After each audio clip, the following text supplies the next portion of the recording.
بسم الله الرحمن الرحيم. Alhamdulillahi Rabbil Alamin. Wa sallallahu wa sallam ala khatam al-mursalin. Chers téléspectateurs, assalamu alaikum wa rahmatullahi wa barakatuh. Un hadith rapporté par Abu Huraira dans lequel le prophète sallallahu alayhi wa sallam dit que une personne des Banu Israël, des enfants d'Israël, donc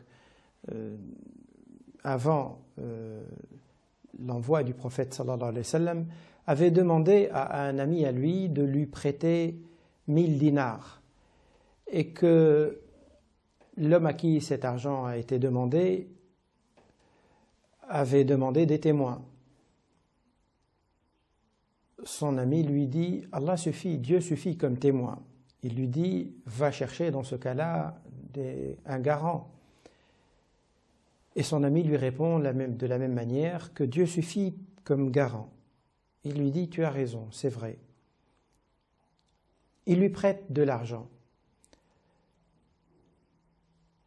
Il prend l'argent, il part pour une affaire à lui, pour du commerce. Il traverse, donc il va voyager à l'extérieur du pays et il va voyager par bateau. Une fois qu'il a fini les courses qu'il avait à faire ou le commerce à faire, il se prépare pour rentrer et rembourser son ami. Quand il arrive sur le bord de la mer pour chercher un bateau pour rentrer, il ne trouve pas un bateau prêt à partir. Le temps commence à presser, l'échéance se rapprochait et lui il commence à s'inquiéter parce qu'il sent qu'il ne va pas pouvoir rendre l'argent à temps. Au moment où il était en train de chercher une solution et aussi en attendant ou voyant qu'il y a un bateau qui arriverait, il a vu un morceau de bois, un tronc d'arbre, un bout d'un tronc d'arbre qui flottait sur l'eau, donc qui se rapprochait donc de la côte. Et là, il a eu une idée, c'est de récupérer ce tronc d'arbre. Il a creusé un trou dedans. Il a mis le montant, la somme d'argent, les 1000 dinars donc qu'il lui avait prêté.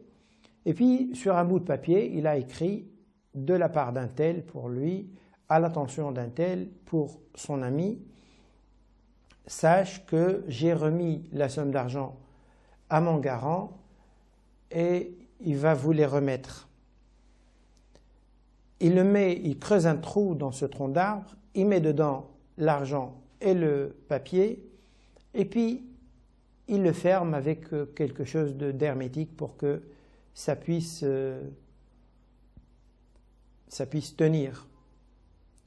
Il jette le tronc d'arbre de nouveau à la mer et il s'adresse à Dieu en lui disant « Seigneur, je t'ai demandé un tel à me prêter de l'argent, il m'a demandé des témoins, je lui ai dit que Dieu suffit pour témoin, il a accepté.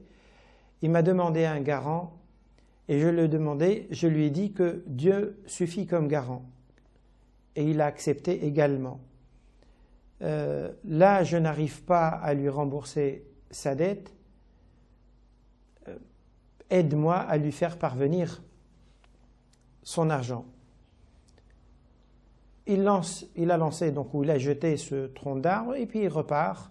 Il repart et puis il continue toujours à chercher bien sûr un bateau pour rentrer. Son ami de son côté, sachant que la personne à qui il a prêté de l'argent, elle n'est pas là, il avait pris le bateau, quand l'échéance s'est rapprochée, il est allé de son côté sur le bord de la mer, mais de l'autre rive, pour voir s'il y a un bateau qui s'approche ou qui viendrait et dans lequel serait son ami. Il a attendu un moment, il ne voyait pas de bateau, puis à un moment donné, il voyait un morceau de bois qui flottait sur la mer, le tronc d'arbre. Il a dit, je vais le prendre, ça peut me servir pour du feu, etc. Et donc il le prend et il le ramène chez lui. En le coupant, il trouve dedans la somme d'argent et le bout de papier. Celui qui avait prêté de l'argent de son côté quelques jours après trouve un bateau, il rentre chez lui, il prend 1000 dinars et il va frapper à la maison de son ami, à la porte de son ami pour lui rembourser l'argent, ne sachant pas que l'argent qu'il avait envoyé était déjà parvenu. Donc il frappe à la porte, son ami sort, il lui remet l'argent, il lui dit « j'ai eu un retard, je n'ai pas trouvé de bateau et donc voilà, je viens juste d'arriver, c'est le premier bateau que j'ai trouvé et je viens te ramener ton argent. » Et là, il lui dit « ton garant à rembourser à ta place parce que j'ai trouvé justement un morceau de bois dans lequel j'ai trouvé les 1000 dinars. » Et donc il lui raconte ce qu'il a trouvé. Dans ce hadith-là, qui est authentique bien sûr, le prophète sallallahu alayhi wa sallam nous donne un certain nombre d'enseignements. L'objectif, ce n'est pas de nous raconter une histoire, même si elle est véridique, mais de tirer des enseignements à partir de ce récit. Premier enseignement à tirer, c'est que la personne qui est allée chercher à emprunter de l'argent était, quand on lui a demandé des témoins et un garant, était de bonne foi, était sincèrement convaincu que Dieu suffit comme garant et suffit comme témoin. Donc, la formalité témoin, elle est dans la vie de tous les jours, elle peut s'avérer nécessaire en fonction des relations entre les gens, mais lui, il croyait réellement qu'il suffit que deux témoignent, un témoin ou deux ou 10 de plus ne vont rien changer, un ou 10, ou ils valent ou ils ne valent pas, et le témoignage de Dieu suffit.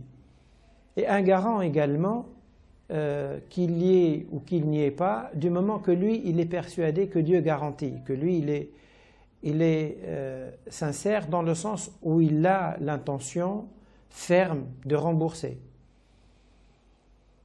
Cette confiance-là qu'il avait, cette certitude-là qu'il avait,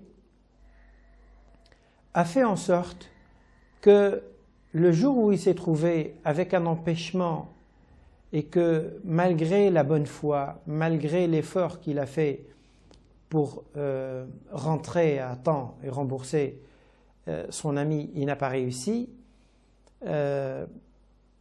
il a fait l'idée qu'il a trouvée, il l'avait mise en application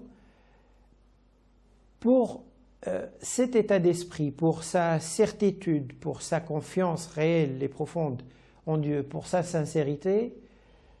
Allah subhanahu wa ta'ala s'est chargé effectivement de faire parvenir ce morceau de bois alors qu'il aurait pu se perdre, il aurait pu atterrir n'importe où ailleurs, sauf qu'arriver à son ami.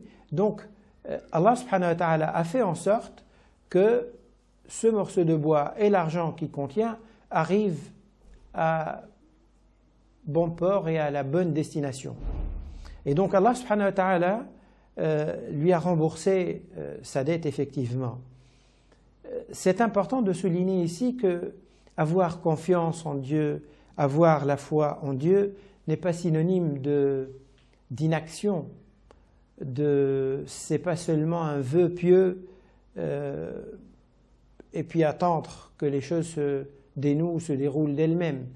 Parce que cet homme-là qui voulait rembourser, il a fait un certain nombre de démarches qui étaient possibles pour lui. Il est allé chercher un bateau pour rentrer à temps. Et lorsqu'il n'a pas trouvé, il est allé jusqu'au bout de ses moyens. Et ce qu'il pouvait le plus, c'était de mettre cette somme d'argent, même si on peut dire, nous, aujourd'hui, il n'était pas nécessaire de le faire, il n'était pas obligé, il n'avait pas les moyens. Mais là, on voit au moins que dans son esprit à lui, il était dans cette logique d'aller jusqu'au bout et de faire tout ce qu'il pouvait. Et parce qu'il avait à la fois cette confiance absolue en Dieu et accompagné de déployer, d'utiliser tous les moyens qui étaient à sa portée, eh bien Allah subhanahu wa ta'ala l'a récompensé et a agi donc dans le sens de l'acquittement de sa dette. Un autre enseignement important qu'on peut tirer de ce hadith, c'est l'importance dans la relation entre les gens de l'élément confiance. La confiance, c'est la base de toutes les relations sociales, financières, économiques. Un tissu social ne peut pas reposer sur autre chose, sur d'autres éléments que la confiance. Quand on cherche à louer un local, un appartement, quand on cherche à avoir une colocation, dans le mariage, dans les échanges commerciaux, on a toujours besoin de cet élément de confiance. Et quand on le perd, eh bien on cherche à multiplier une infinité de précautions qui peuvent malgré ça s'avérer, même si elles réduisent les risques, mais malgré ça elles présentent beaucoup de failles et elles rendent surtout très compliqués les échanges, les relations entre les gens. Ce facteur confiance est un élément important et c'est la raison pour laquelle le prophète sallallahu alayhi wa sallam le présente à travers ce hadith-là pour nous montrer que quand il y a cet élément de confiance, eh bien le fonctionnement de la vie, la fluidité des relations, elle atteint un niveau qui ne peut être atteint par aucune autre mesure, aucun autre moyen, aucune autre institution. Toutes les précautions qu'on pourrait prendre, elles pourraient réduire les risques de perte, mais elles ne permettent pas à huiler les relations entre les gens, elles les rendent très compliquées.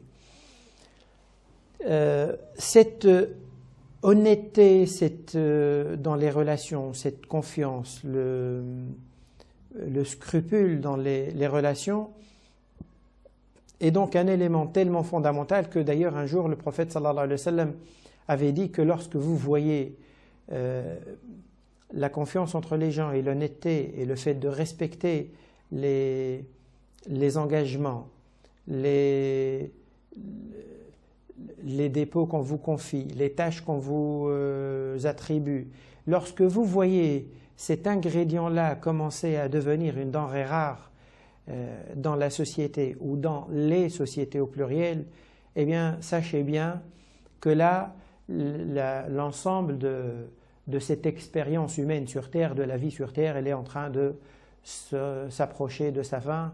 Le prophète sallallahu alayhi wa sallam présente la perte de la amana, de l'esprit d'honnêteté, de scrupule, de souci dans l'engagement. Eh bien, la perte de cet esprit-là est un signe parmi plein d'autres signes qui annoncent que la fin de l'expérience humaine ou la fin de la vie sur Terre est en train de s'approcher.